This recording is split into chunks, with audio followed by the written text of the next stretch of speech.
the fear of the unknown. And the world of entrepreneurship is very unknown. You have no idea where business will come from. You have to go look for it.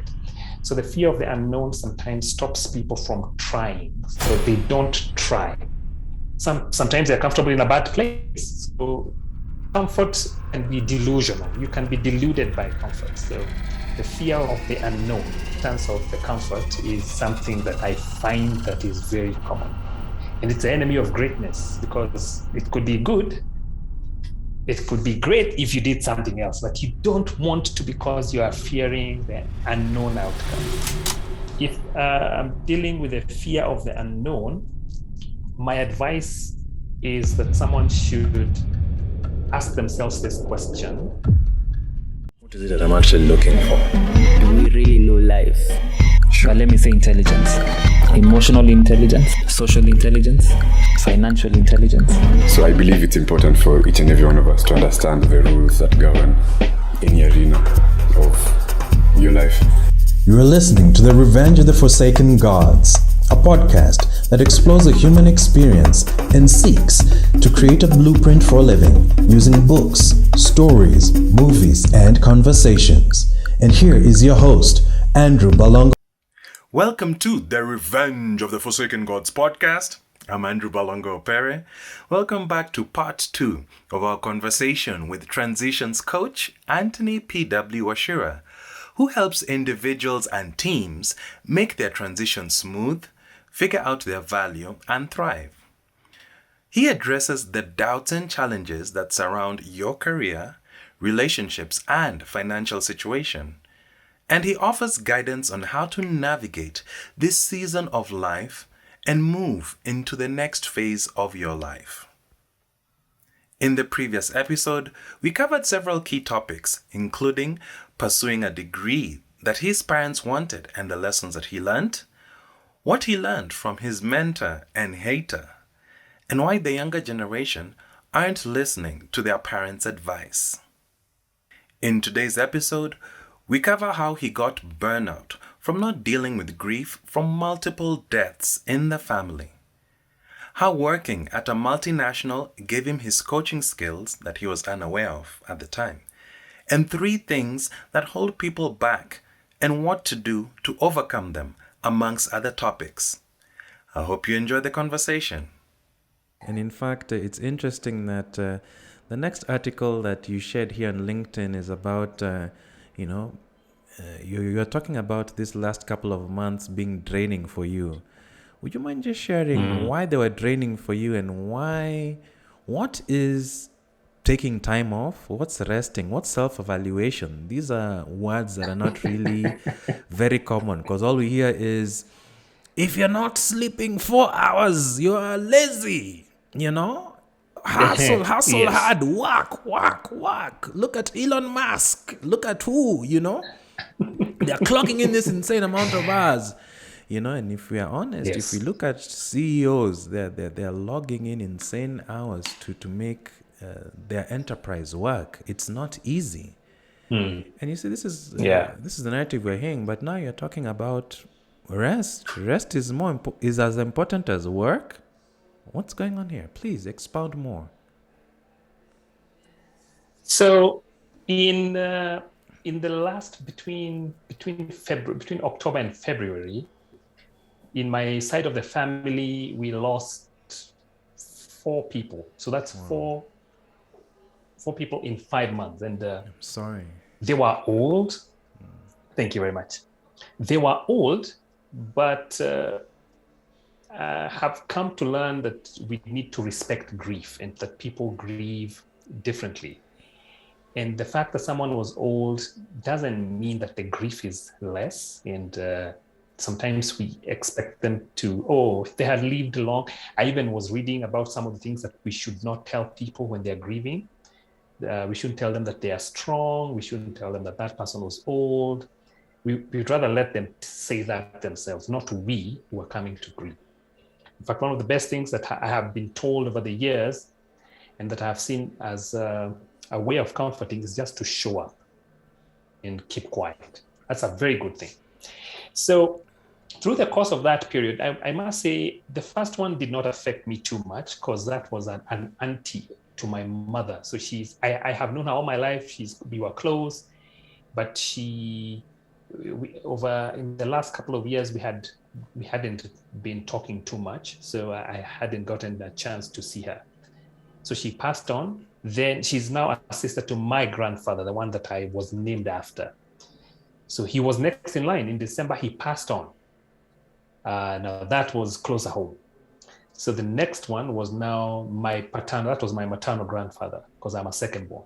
So then my paternal grandfather passed on in January. Then in Feb, we went back to my mom's side, and now my grandpa's other brother, so my grandpa, the one I'm named after, we lost his brother. So the culmination is that because I was involved in these things and I was closer to some than the others, it just piled up. And then before then, my wife had gone through an operation that she was not in the best place in terms of the healing process. So she was far from doing things. And we had released our help over Christmas. So I had to double up as caregiver and house help, among other roles. And then with all these deaths. And then in the same season, I was involved in an accident. I was with my mother and my daughter. Wow. And we had to get the car to it was just too many things that had happened all at once. So the death, I'm dealing with grief. Then with my wife's condition, I'm it can also be classified as grief because she's going through a difficult season. So it had come to a head, and I was extremely mentally fatigued. So that's the reason I was writing about that and sharing that it is good to take some time off for self-evaluation, because a lot of times we put a brave face, especially if you have to handle, if you are a key person in these matters, especially like funerals, not realizing that you're coming from a place where you had not rested. Like in my case, I was coming from nursing my wife. So I was really involved in that, and I'm having to look brave and act all strong. Then death comes in, and I'm having to put on a straight face, until one day I broke down and I realized how emotionally stressed I was, how not as strong as I had presumed and even portrayed. I was putting on a facade, and I didn't even realize it until, like they say, the stroke that broke the camel's back, until you get overwhelmed, which is what we want to avoid. So I had gotten to that place in one of the funerals, and I realized I was in bad shape. Now, would you mind? I talked to my mom. Would you mind just unpacking how that happened? Because, in our Kenyan context, we really don't talk about grief and processing emotion. So, when you broke down, just if you don't mind, please, just recounting that moment, what was going in your mind? What did you feel? Who was there around you? How did you get the support? Yeah. So it was the third person in line. That was my paternal grandpa, and we were at the funeral. And I was okay for the most part. I because my uncles had lead roles, my parents, and we are a big family. Being a grandchild, I was not as involved, but I was involved in a few things, and of course, being with my family, my mom and dad in particular. So we are there. I'm surrounded by all these people, and the African thing is that you need to go and throw some dust. I see it's done all over Kenya, and it's a sign of respect. So I went and tossed my dust, and I'm standing there. So for that moment, I felt so alone. And I started getting mixed emotions. I looked around. Some people said hi to me, and then they went on their way. So I stood there by myself, surrounded by all this grief and grieving people and wailing people and some people crying. All along, I thought I was fine until I started feeling the same emotions myself. And I don't know where the flood of emotions came, and I found myself crying. And uncontrollably. And to be very, very honest, it was not because of one event, because I got, my mom was not in the best of shapes, but she's a counselor, and she kind of tried to support me and my uncle, who was doing better than most of us. And when we now are trying to unpack that, my mom was telling me, after now you recovered, she was telling me, it was very good for you to release that tension, because I noticed that at your other grandpa, you were acting like you were okay. I know that you've been through a difficult season with your wife.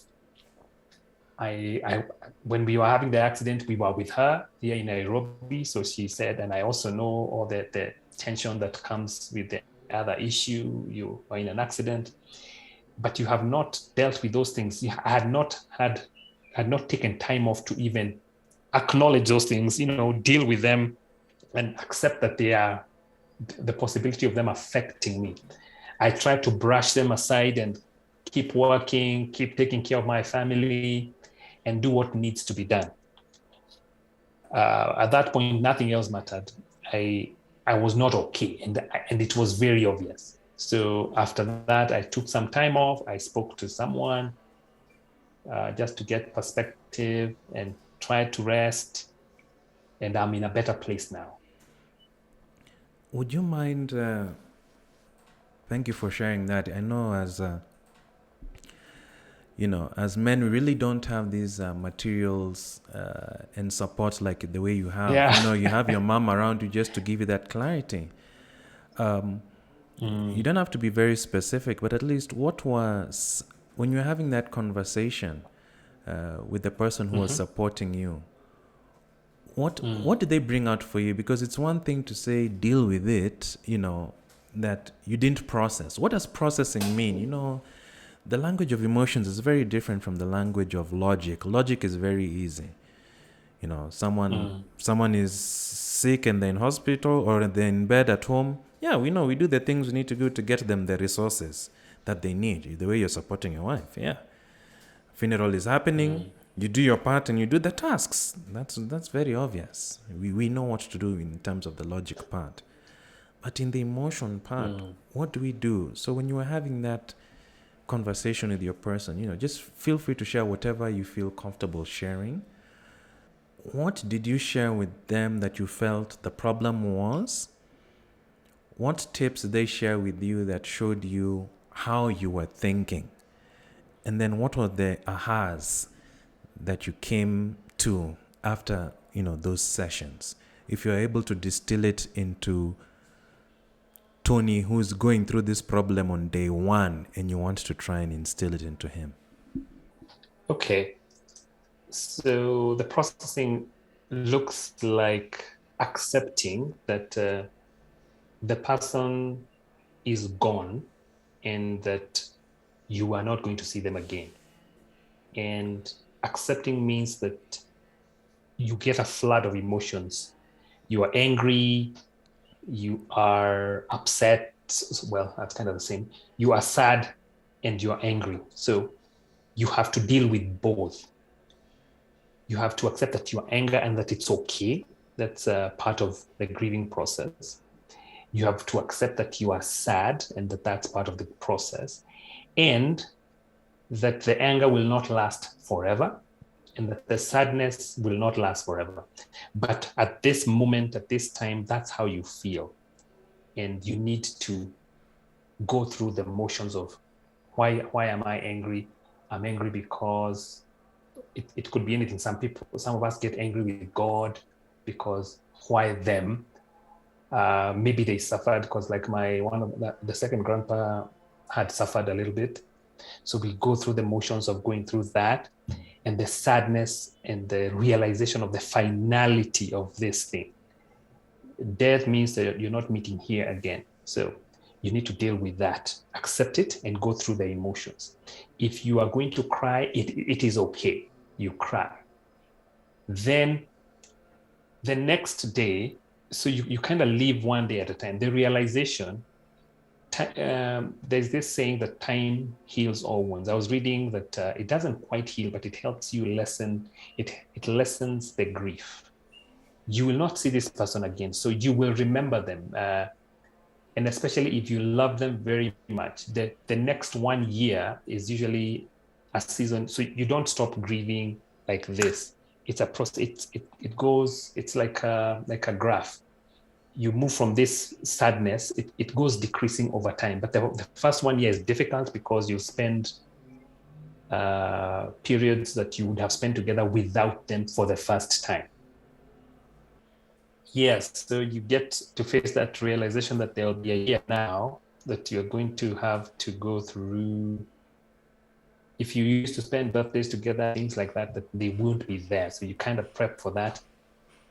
There's no adequate prep for it, but at least just knowing that that there is fair enough, so that if those emotions start flooding back, you know that it's okay. They do that. I'd had all these things, but now it was seeming unreal, especially when you lose a couple of people at the same time. So the process is just dealing with the reality of the situation, and accepting that it has affected you, and that the grief process it does not have a fixed period, but also knowing that it gets better. It gets better along the way. The sadness, the great sadness and the great pain will reduce over time. You will still feel sad. You will still feel the pain, but it will lessen over time. But I'm convinced that only if you're willing to face it, will it lessen over time, because some people get overwhelmed. I have read about people who get extremely overwhelmed. Yes. So I hope I've tackled that. I don't know if I veered off a little bit, but I think I've answered what you were asking. Oh, no, you have. At least, as a coach, you've given some very tangible tips in terms of that the emotions are temporary. Allow yourself to experience those emotions. Don't run away from them. The anger, the sadness, the questioning. I wish you were given these tips more, and so that even when it happens to you, you're not clueless or that, oh, my behavior is because of this. And in fact, you remind me that we actually attended the same school, USIU, United States International University, Africa. And I remember I was part of the Peer and Educators Counseling Club. And I want to shout out to a person who was an inspiration to me, Julius Nderito. I remember we did presentations every week. And he did a presentation on grief. And I remember it to this day, because he said some of the things we say that we think are comforting but are actually hurtful. And this is especially with people in the religious setup or church setup. It doesn't matter whether it's Christian, Islam, whatever, that it's God's will that they died. You as an individual, okay, even though you are aware of that reality, you don't want to hear that because of what you're emotionally processing. And like you said, you have to think about the receiver of this information, not you. And even it took me a hard time having to be around people and just feeling that my presence is not helping. And when even my dad passed away, everyone who showed up, as in, was so comforting.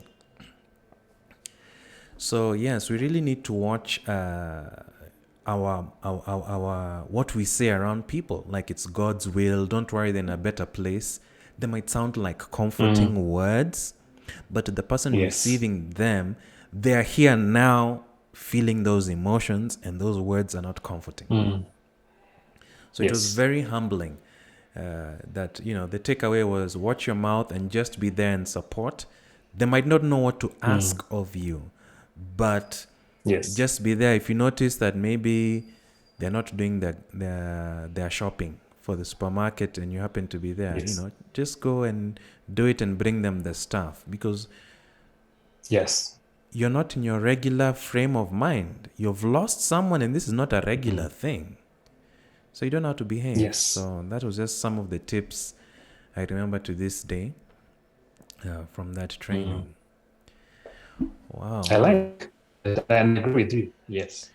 Wow. So I think it would be nice to shift gears from going from something that we are processing a lot of heavy stuff to now you back at DHL. How did DHL happen?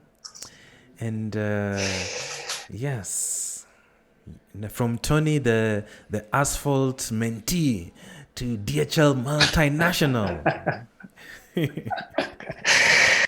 Okay.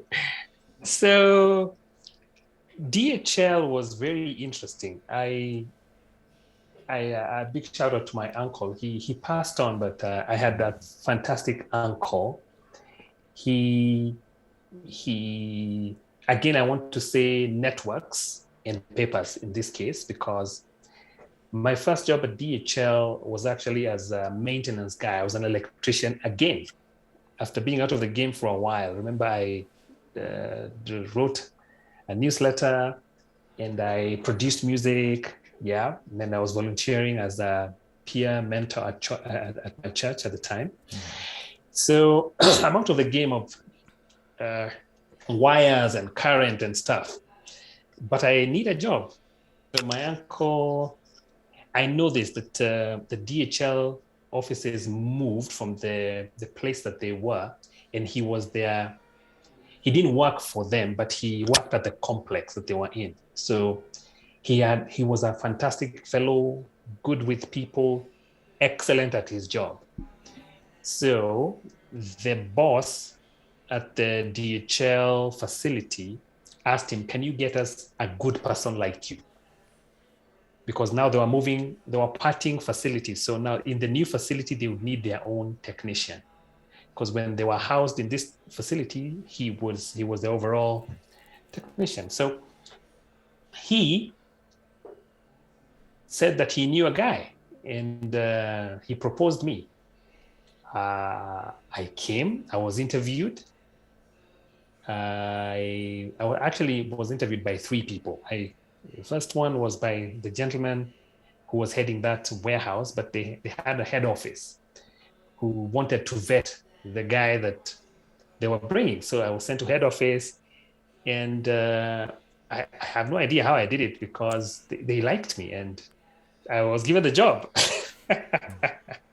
Maybe it's because they didn't know much about maintenance, and I'm sure it's because of that, because their industry has nothing to do with electricity. It's just something that they use. That machine needs to be switched on. Those lights need to, like that.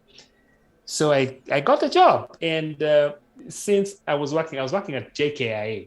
Since my uncle was close by, he had told the boss that he will be standby. He will assist the young person in getting my footing, which he did excellently. And I owe a lot to him, because, like I told you, even at the beginning, a while, I was worse than at the beginning.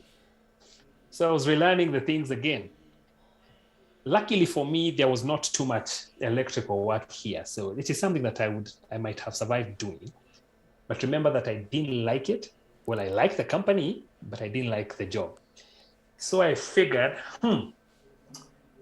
now how do I survive here? And I thought, there is no way electrical works is a job that has a lifespan in this company.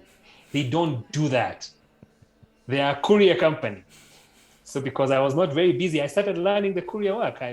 The office that I was reporting at, I learned everything I could learn about exports and the operations of the air operations and imports, but mostly exports, because that's the place I spent most of my time. And when I was not busy, I was one of the boys. I was doing the very things they were doing. So I was part of the process, and one of the boys. So I've made friends with them, and I was doing the same jobs that they were doing, helping them. I was not in their schedule or in their roster, but I knew pretty much everything. So a position opened up, and I applied. And amongst all the people who applied, I'm the only one who had real experience. I knew the job. So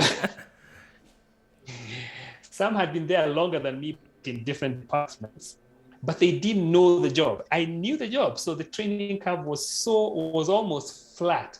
I had already been trained. So when that position opened up, I went in there and I actually got the job. And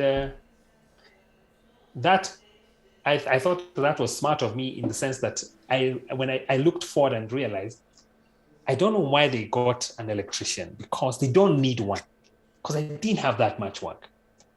I thought, if they don't need one, when they want to lay off some guys, they will lay me off. In fact, I was a temp. My contract was a temp. It was a continuing one, but I was not a permanent and a pensionable employee. I knew there's no future here. So I had to think quickly. And when the position opened up, so I now got into logistics, something that I had no idea about, not trained for in college, but was necessary for survival. Wow. Yeah. But kudos to you for having the, whether it's insight, foresight of doing your due diligence. I think there was a bit of foresight there. Yeah, just a bit of logical thinking, because you cannot be working for a multinational whose core business is courier and logistics, and your work is fixing the electrical fittings and the machines when they break down. Man, if you have a little bit of foresight, you'll see this one is not going to last too long.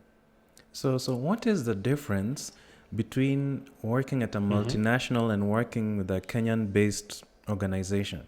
What are the obvious similarities, but what are the obvious differences?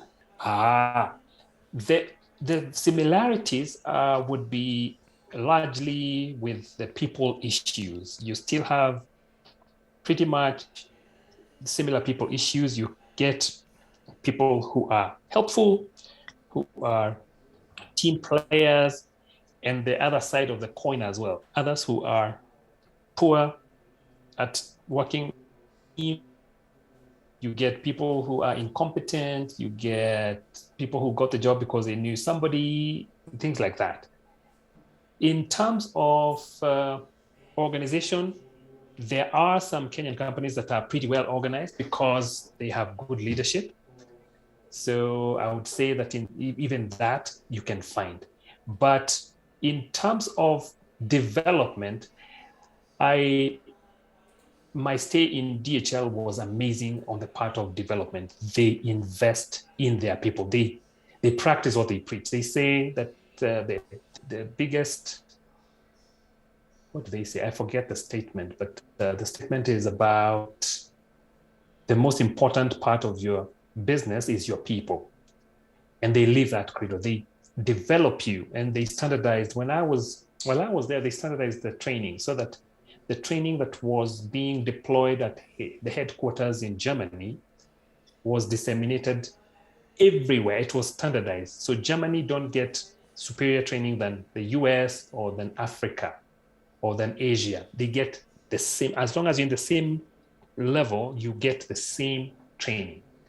And they train the trainers. So it was amazing to be a part of that. And I think now that's where the multinationals would beat local companies, because a lot of my experience, and I train a lot, I train people, I train locally, and I've trained even multinationals, the fear of developing people. Some of the local companies have a fear of developing people. They don't invest enough. The multinationals invest in developing their people. Wow. And I think that's why we're not surprised why they outperform us. And it's not because they're more talented, but at the end of the day, when you develop an individual, they can exponentially outwork you because they have the system running in them. They know what to do. They know their habits. And it's one thing to be talented, but if you don't know what to do, you don't know what to do. And how Very true. Yes, that's wonderful. Just some of the key learnings from DHL. That even though an organization that we perceive is good at what they do, they still have their challenges. And now, I think we can now take the full throttle forward, that even as you share some of the key learnings that you learned at DHL, I'd like to now talk about the path of you being a coach and just sharing, one or two case studies of this big organizations that you've been able to work with them. What were their challenges? What did you share with them? And how did they apply those recommendations? And how did their outfit turn around when they followed your recommendations? Okay, I want actually to talk about something that happened in DHL that I think, in a sense, prepared me for this. I loved onboarding, the process of bringing in a new employee and training them. And I didn't know at the time, but I was actually doing on-the-job coaching. I had not been trained on what that was. I just thought I was participating in onboarding. And I remember in particular 3 people that I onboarded and trained, and they were good enough to actually do my job, so that when I would go on leave, they would do my work, and we were now at a similar level of competence. And in fact, every time I used to go to an interview at DHL and I was asked what is my proudest achievement, that was it. That I was able to train so-and-so and so-and-so to a level of equal competence. So that kind of became something that I really liked. So when I left DHL, and I left willingly and joined a training company, after which I now left. And in the training company, I was actually laid off. So those were 2 interesting transitions for me, because I left a multinational and I took up a job with that. It was a startup. And I was laid off because of financial issues in the last elections, the prolonged elections, the elections that we had to redo. So our business was not doing very well. So we had to let some people go, and I was part of the team that was let go. By the time I was leaving that place, I had already learned the company was called Arc Skills. By the time I was leaving Arc Skills, I had already gotten my training certification, had gone and found a certification from the UK and taken it online. And I had participated because my job was to organize trainings. I had already observed now at closer quarters how it is done, how people come in, and I listened to their expectations, and we were conducting training needs for organizations and addressing those. I had a good idea now how to do that. So coming now to the field, when I was laid off, I was sure that I didn't want to be employed. I consider that a very bold decision, and it forms now one of my last big transitions in my adult life. What gave you that clarity? So coming to the clarity, it was 2 things. I was praying. 2 things happened. When I was at DHL, I was not happy.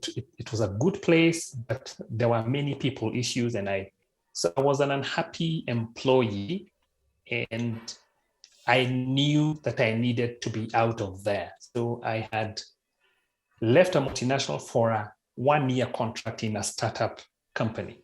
So that was, it's every time I explained that to people, they thought it was a crazy decision. And multinational startup. Tony, yeah, Tony, really? But I wasn't growing. I had gotten to a plateau, and I was really unhappy. And my wife is the person who had to deal with that. And so she was okay with me taking risks like those. And she's a believer. So we were praying about it. And she could see how unhappy I was. So we had clarity from a part of conviction, the both of us, that it's time to leave. So it was an easy decision for me to move from a multinational to a startup.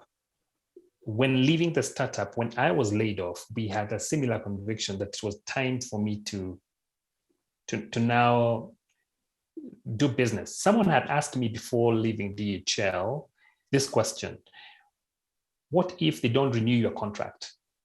And my answer was very interesting. I had told them I will have learned enough to branch off on my own.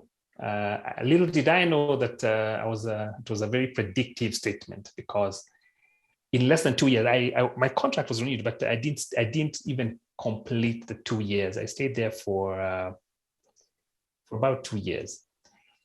So yeah, so before getting into coaching, I started by becoming a trainer, and I realized that training is really good, done the right way. Not many people, however, rather not many organizations, however, are invested enough to do it the right way. So, and what do you mean by the right way? The right way is where you get the process right from the beginning, where you have a needs analysis, so that you actually are training for a training need, not a staffing need, not an equipment need, not because if we don't have enough equipment, it is not a training need. We need to buy enough equipment. If we don't have enough computers and we are training people to do their job more efficiently, it will never work. So you don't need to train them. You need to buy computers. So sometimes it is a tooling issue. Sometimes it is a different issue. So we carry out a needs assessment to see whether they are training needs. So that's where we should begin. Then we take the training the way that we should. We do, whether it's a short training where you do a 2-day training, but 2 days are not enough to effect behavior change, to effect the changes that you want to start seeing. So some people end at that point, and you need to follow through. Sometimes it is a coaching that is needed to ensure that the new behavior fixes, so that the gap we had identified can start getting filled, and we can start seeing results, so that we have a results that we can calculate. So sometimes people just do an intervention because it's a good thing. Sometimes they do it because they've not done it in a long time. Sometimes they do it because the people have asked for a team building and a day out. So there are all these things that we in my industry, we say they do it to tick a box. So sometimes they do it to tick a box, and that is not very efficient. That's not very effective. So coaching helps. It can be aside from training, and it can be a part of. And when it is a part of training, it helps in setting goals and being together, working together for a while, and observing the behavior fixing, and just that working together, because you're able to ask questions, why things are not working, what we can do better, and then we set goals. So it does help, and that appealed to me a lot, because we had coaches, and I went through a short coaching training while there. So when I left and I was now doing my own business, I was starting out on my own business, I got my coaching certifications. I have more than one. And I'm a certified life coach. I'm a certified emotional intelligence coach. And I'm also a certified neuro-linguistic practitioner. It's just a different tool for life coaching. Yeah, tell us a little bit more for those people that might want to be interested, finding out more about it. So just what does a life coach do? What does an emotional intelligence coach do? And what does a neuro-linguistic programming coach do? Let me say what I do with those tools. I prefer to say that instead. So having gone through transitions myself, some willingly and others not so willingly, I came to respect transitions, and I have majored on transitions. And I use my tools, I combine those tools to create a specific tool depending on the needs of my clients, whether it's a team, because I've done team coaching and I have done individual coaching and have collaborated with coaches and trainers to work together. So a life coach is a generalist. So because nothing is out of the realm of life unless someone is dead, really. So work is in the realm of life. Yes, they're not death coaches. There are no death coaches.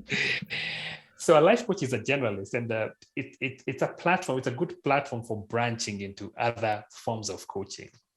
So I have done even a strategic life coaching, which combines elements of executive coaching and life coaching. So that's just for tooling myself to sharpen my craft so that I'm better equipped to do what I do. But I help people find clarity, because life is full of transitions, life is full of changes. And those changes, I say this, that we like the idea of change, but we don't necessarily like the process. Nobody wants to change, especially if something seems to be working. And that's not only for coaches, even for me who is speaking. Sometimes I need a nudge, yet I'm helping people to accept change.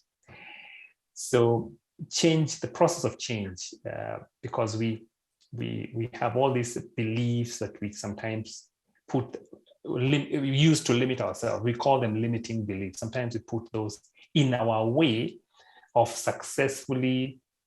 making our transitions successful. And what I do is that I work with my clients to co-create solutions that will help them make those transitions successful. And how they will measure their success is by the impact. I like to use two words: influence that they have on themselves and others, and the impact that they create using that influence. I see what you did there. Mr. Influential. You saw what I did there. Yes, sir. Yes. Wow. So yes.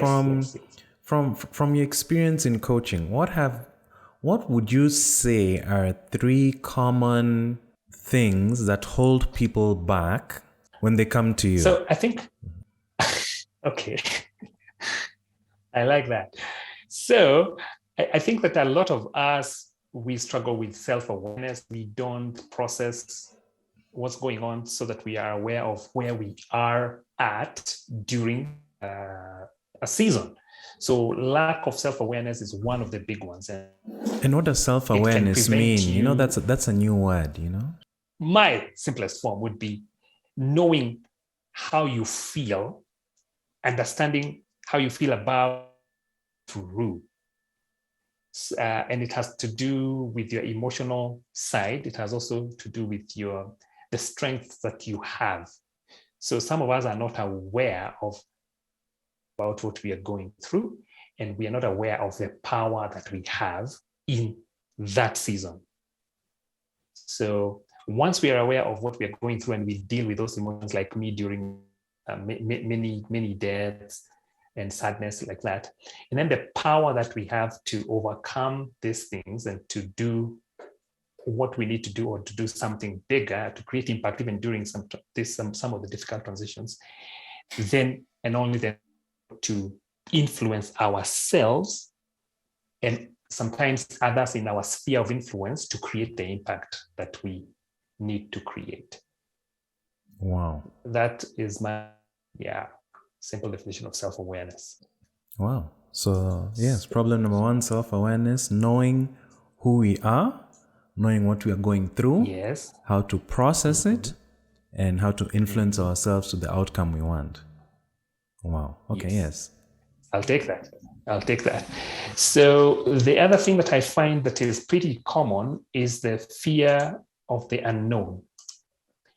And it's very interesting, because why we fear to take the leap. And sometimes when I explain my story and the leap of faith that I took, certain clients I have the right to talk about that. And I would agree to some degree, because I jumped into the unknown, and the world of entrepreneurship is very unknown. You have no idea where business will come from. You have to go look for it.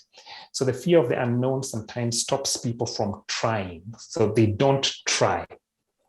They are comfortable in, sometimes they're comfortable in a bad place. So comfort can be delusional. You can be deluded by comfort. So the fear of the comfort is something that I find that is very common.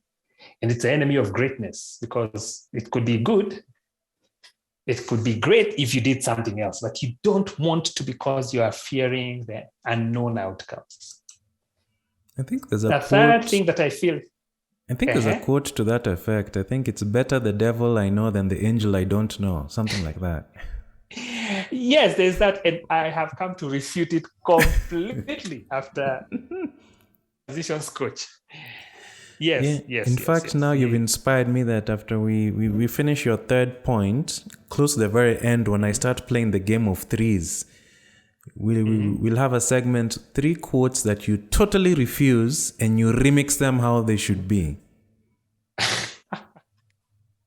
I might have to think about that, but that's fine. We'll think about that as you go along. Yes, that's one of them. Okay, fine. We'll take that.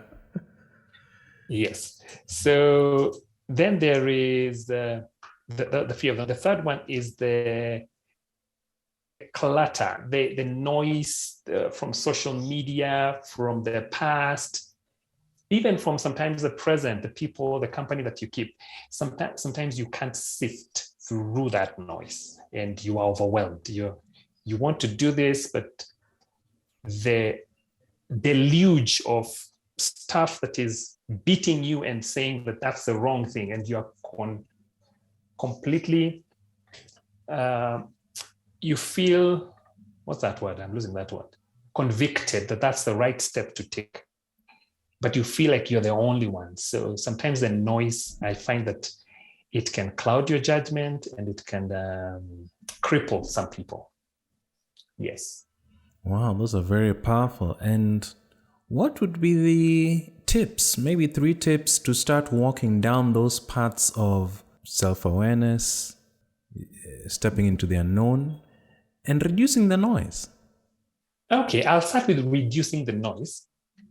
Reducing the noise, you could start with alone time in turning off notifications from phones. I think one of the things that we can't live without is the phone. And one simple tip is just turning off notifications.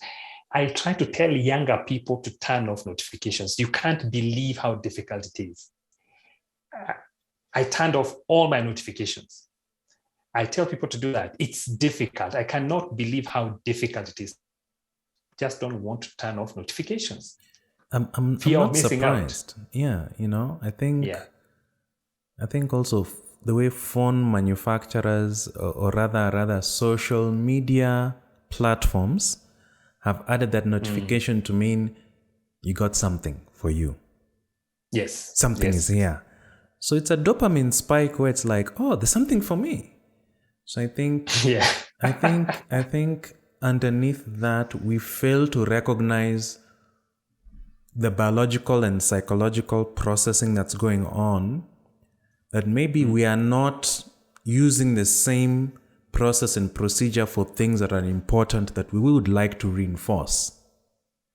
So it's easy to say, I want you to focus on this thing, but imagine that you could add those notifications in a way that would work for discipline, or paying your taxes on time, or, how to run your business and thrive, or how to be self-aware. I know, right? Yes. So that, I think, is one of the things that we can do. And then spending some alone time. And one thing that I think can cut across, that I practice, and that really helped me even during the season of my grief, is practicing gratitude. And let me just dare say, I actually have a gratitude course on my website, and I have taken it myself and my family more than once. And what it teaches me, it keeps teaching me this, is to be grateful for what I already have.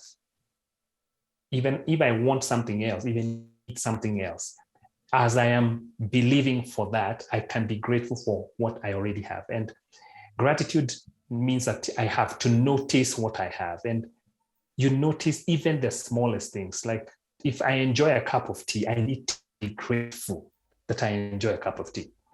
During the season of COVID, if the people that got COVID and lost their taste, the sensation of taste, those people know now how important that sense of taste is, because they had lost it. We don't have to wait to lose it to notice it. We need to notice it now. We need to start noticing things and being grateful for them. So that for me is one of my life's lessons, that we need to practice more gratitude. And we need to meditate on the things that we have. We look around, smell the flowers, enjoy a beautiful sunrise, enjoy a sunset, enjoy taking a walk, take off your shoes and step on the grass or something. We should be grateful for those things, but we are just busy comparing ourselves with someone else who is on vacation, or someone who's traveled, or someone who bought a new car. And when we do that, we fail to notice what we already have. We're just looking at what we don't have. So that for me is a big, big, big piece helping us in dealing with clutter and with a lot of other things.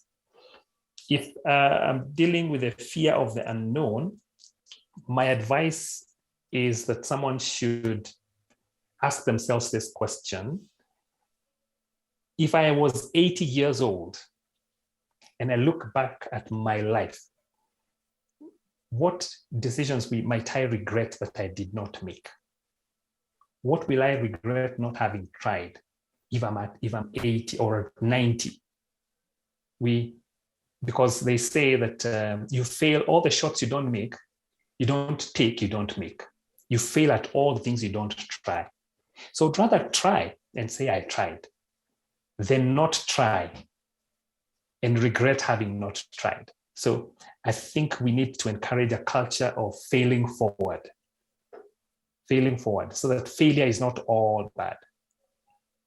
So I would encourage people to try something, even if it's a hobby. I have a course on my website about passion, discovering your passion. And in that course, I say that, by the way, I'm really passionate about what I do, and I love what I do. I feel that I'm doing what I was created to do. Having said that, I don't think it is all passions that are supposed to make you money. Some of them are supposed to just make you feel good, because some of them will not make you money. But we need to find our passions. Some of them will make us money, and we will be saying, I can't believe they pay me for doing that. I've had people say that. I've actually said that once, that even if they told me to do that for free, I would have done it. I've actually said that. I would not have said that at Arc Skills. I would not have said that at DHL or at Mugoya Construction or at the Kenchik. But today, I have said that, and I even do it for free. I don't just say it, I actually do it for free because I love what I do. So finding a passion is awesome. And you will not find these passions without a bit of experimenting. You have to experiment a little bit to discover. I was watching African basketballers in the NBA yesterday. There are many basketballers. They didn't know how to play basketball until they were 15. Some of them, most of them began playing basketball in their teenage. They were either footballers. Football is popular in our continent. And now they are making money, living the dream, playing a game that they learned in their teenage. So there's a bit of experimentation that you need to do. So out trying. Yeah, the other one I had said was lack of self-awareness. I think for self-awareness, I would put it together with noise. I think you need to practice some meditation. Meditate on, and I'm not talking about Eastern meditation per se. I'm just saying, like me, I meditate on the word of God. I meditate on the things I'm grateful for. I will go out there and just look at things and thank God for my kittens, because they make me smile. They give me a good day every once in a while. So I'm happy for that. I will be grateful for the trees. I live in a place that has got trees. I'm happy that there is shade. I've lived in a place where there are no trees, so I know how hot it can get in January. Now here, when it gets hot, I can hide under a tree. So I meditate about things like those, and I'm grateful. So that helps you. It keeps you calmer, and you can get to deal with your situation when you are calm. When you're not calm, you will not deal with your situation. You will not realize how you're feeling. You will not realize. And I mean, your blessings help you realize your strengths. Because if you see how much you have, you realize that I have a lot. And it just begins helping you internalize that you are in a good place than you thought. You're in a much better place than you thought. You are more powerful than you had thought initially. Even if sometimes things are going are really, really difficult. In my gratitude course, one of the things that it teaches, it's a 5-day challenge, actually. It's a 5-day course. The 5th day talks about a silver lining. So behind every dark cloud, there's a silver lining. Sometimes that silver lining is very difficult to see. But we need, if we are diligent enough, and we don't have to look for it now, especially when we are grieving, but behind every dark cloud, there's a silver lining. Some of the best friendships are forged through grief. The people that are there for me during the time that I lost, the people that I loved, the ones who did it right, the ones who loved me despite my craziness, my anger, my sadness, who love me unconditionally and were there for me, they become friends for life. And you can say it was the worst part of my life, but in that worst part of my life, I built the best friendship. Because behind every dark cloud, there's a silver line. And I was just curious, from the way you are describing meditation, it's sort of like similar with gratitude. Are they synonyms of each other, or how do you define meditation? Some people call it gratitude meditation. I differentiate because meditation has got all these different connotations, but meditation is just deep thought. It's just deep thought. So if I think deeply about the things if I start think deeply so that I can notice the things that I should be grateful for, it can pass for meditation. Because I give this example, Andrew. Most of the households in this country have a clock somewhere. In fact, they have clocks. But they no longer hear the clock, the minute hand as it moves. They no longer hear it. Not that it doesn't make a sound, but they normalize that. So they don't notice it until they're intentional, or until the lights go off one day, or rather, no, one night, and it's dark, and the only thing you can hear is the clock. Then you realize, Allah, that thing is that loud, because once we normalize things, we don't notice them. And meditation now helps you to notice those things that you have been taking for granted. Some of the things that we take for granted are our family, until we stop normalizing that. So it takes it can be called meditation, yes. But for me, I'm not talking about emptying my mind. I'm talking about filling it with deeper thought, detailed thought, so that I can notice what I have been missing. Yes. Okay. Wow. Yeah. This conversation has been very awesome, and I just like to finish it off with who are 3 coaches that have influenced you in your path towards becoming the coach that you are, and how did they influence you? When I saw that question, it was a bit difficult because there are coaches I admire, but I have not followed them a lot. I like Tony Robbins. I have not followed him much. I like Marshall Goldsmith. I like, I'm forgetting his name, the gentleman who wrote about emotional intelligence. The first, the book that the Daniel Goleman. Yes, Goleman. Daniel Goleman. I've not followed them enough. So I'm afraid that I cannot give a concrete answer on who my favorite coach is. But Daniel Goleman is way up there. I love his work. He's the one that I've interacted with. His work I've interacted with a bit more than most. And I love his content on emotional intelligence, and it's a big deal for me. Let How me about see who locally? else. People that you've met. That's actually where I was looking. Locally, I have met many coaches that we have worked with. There is, I like Eileen. Eileen is the, I think she still is the only master certified ICC coach in this region. And I've had the pleasure and the privilege of working with her. And in our conversations, the first time that actually, apart from working with her, I've had the pleasure of listening to her, and I was wowed by her depth in coaching. And she was actually speaking to a delegation that I was part of, and I was just wowed by some of the questions that we were asking her from her vast experience, first from coaching, and also now from her.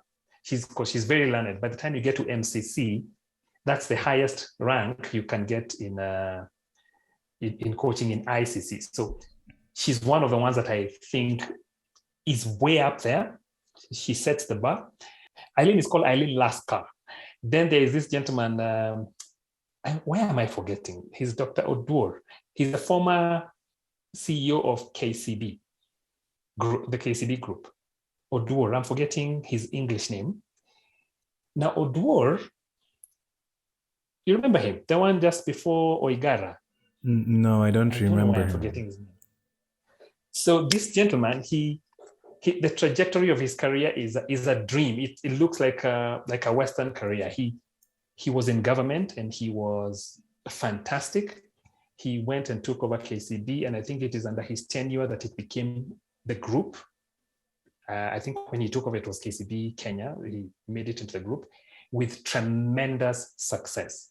So when he finished his work there, he opened his own leadership consultancy. It's called the Leadership Group, is it? Leadership, something like that.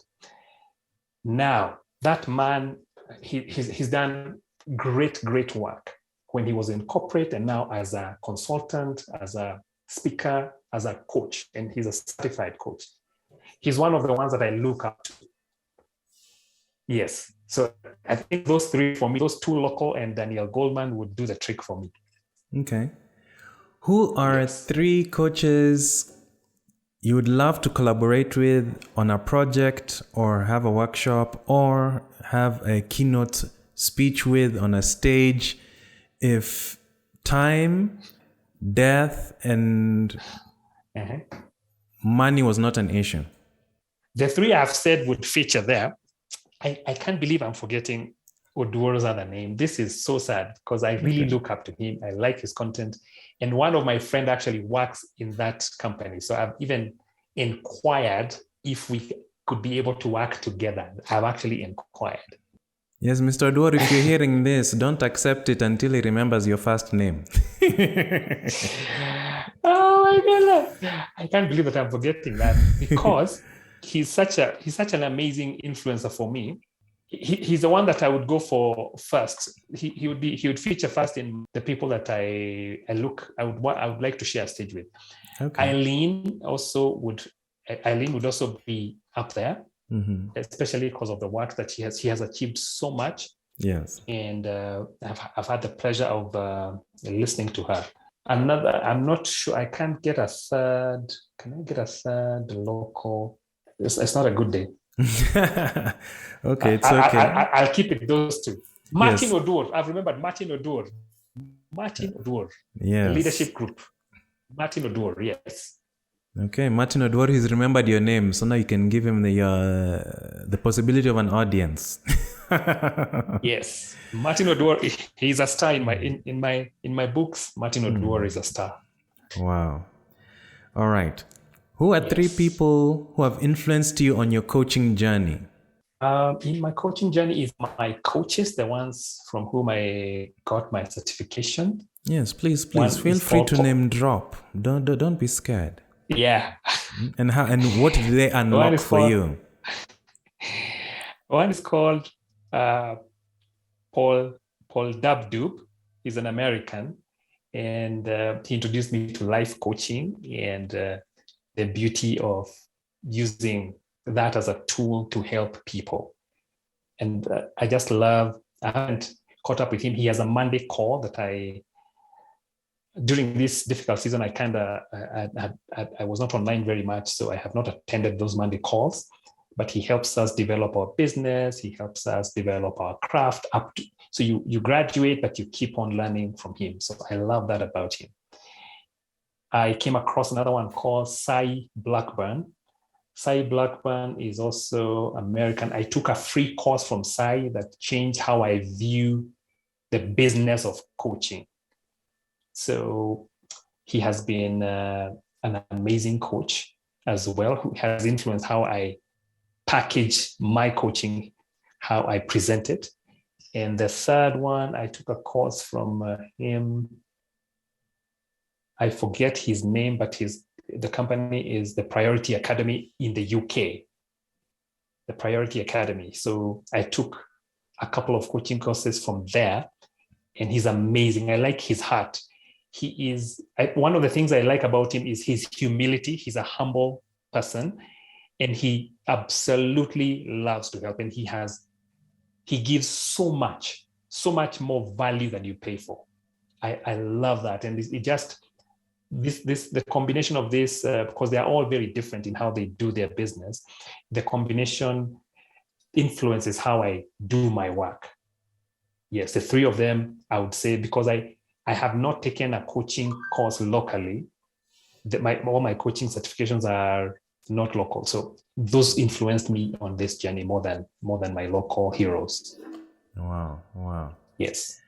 All right, let's finish with 3 books, 3 songs or artists, and 3 movies.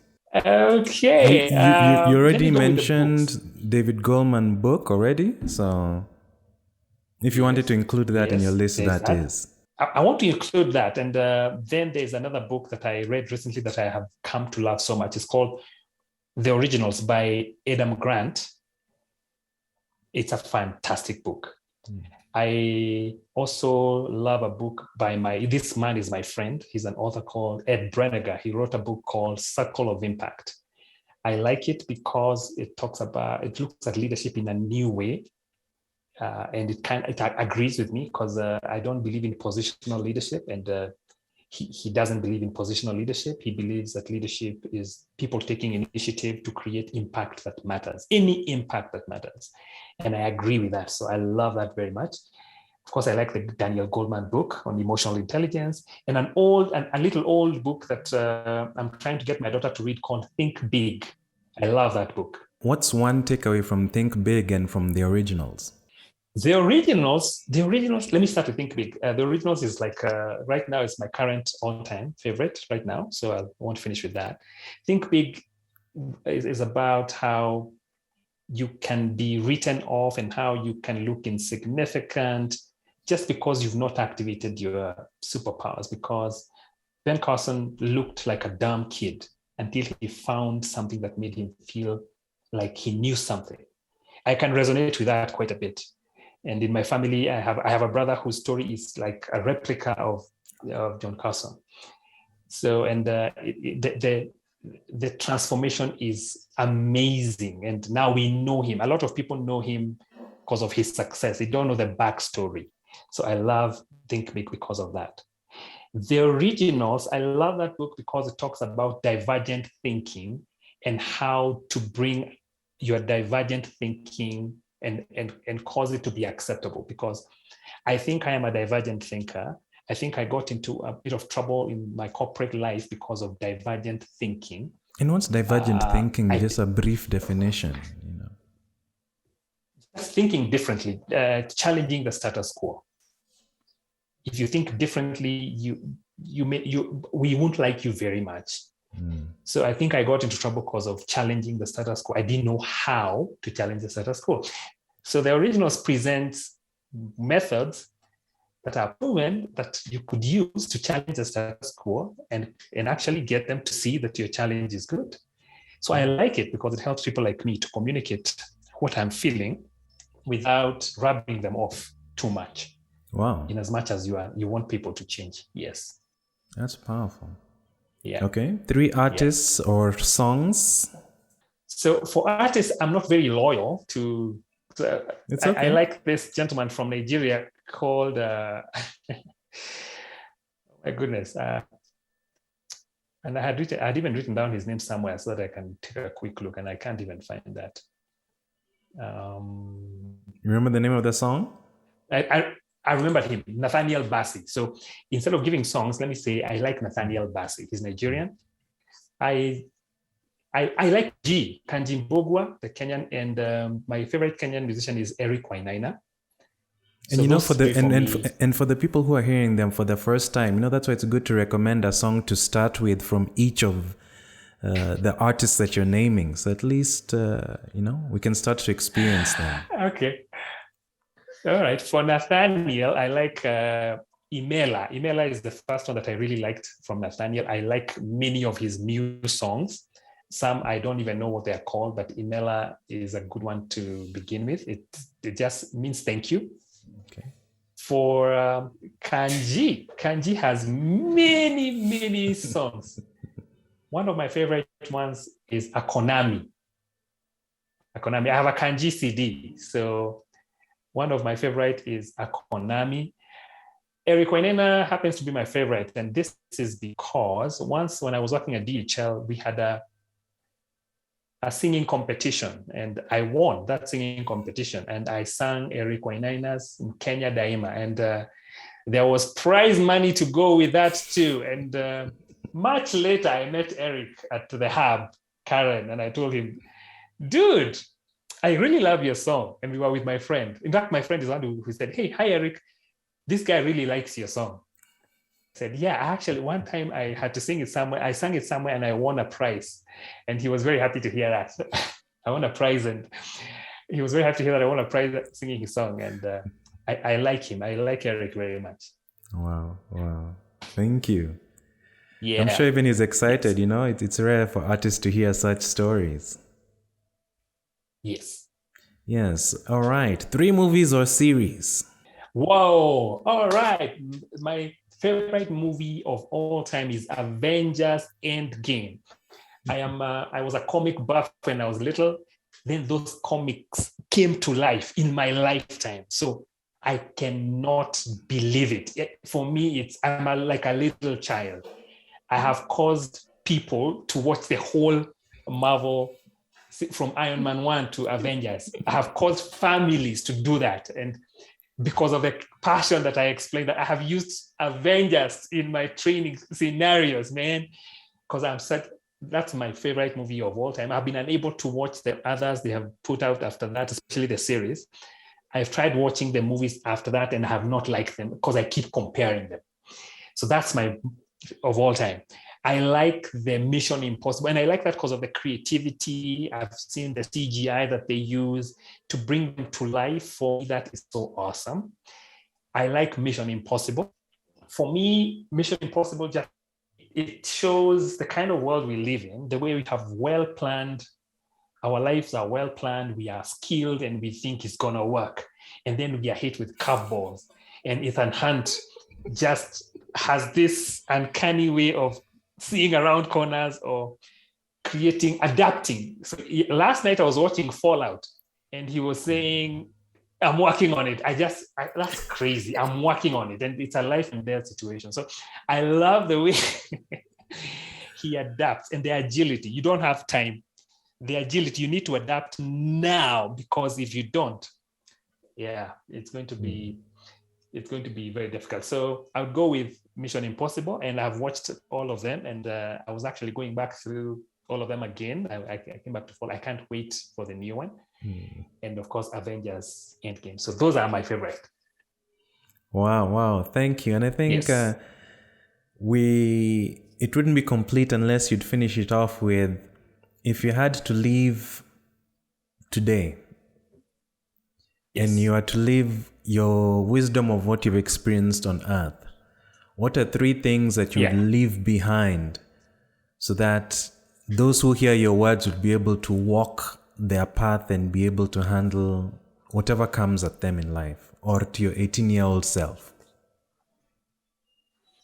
Okay. Those three, I don't struggle very much because I'm a Christian. I don't shove we are living in a time when we are told that we can't shove our faith in front of people. But I would tell them that you need to know your God. I think that there's a lot of evidence that there's a God. I think that I know that God. I would encourage people to seek to know the God, the Creator, the one who made them, the one who put them here on earth to do for a mission. So that would be number one. And I think if you find that, because I feel like I found what I was made to do, and I think that I'm convinced that I found it through seeking God and seeking a path, my mission. So, and I'm happy I am so fulfilled doing what I do. That's number one. Two, empathy. Empathy, there's not enough empathy in this world. There's not enough empathy. And even in my story, I tell you the way I check into a place of work and this electrician he's not empathetic. I would just, if it was me, I would say, wow, today you didn't come prepared. So there are places that we can't go through because of what you're wearing, because your clothes will get dirty. We'll do that tomorrow. Empathy, just try to listen to another person's point of view. If you are looking for a simple definition of empathy, try to listen to their point of view. Just that, try to listen. Try to understand why they feel the way they feel, to empathize. The last one, the third one is success does not come alone. You will never succeed on your own. There's no self-made person. No man is an island. It takes a village to bring up a child. So the simple word that I want to use is collaboration. We need to learn to work together. We need each other. So we need to learn how to work together. Three things: know your God, empathize, and collaborate. Wow, thank you very much, Anthony P. Wachira, for that. That was such an awesome session. Yes. So many nuggets. I'm definitely going to be listening to this a whole bunch of times.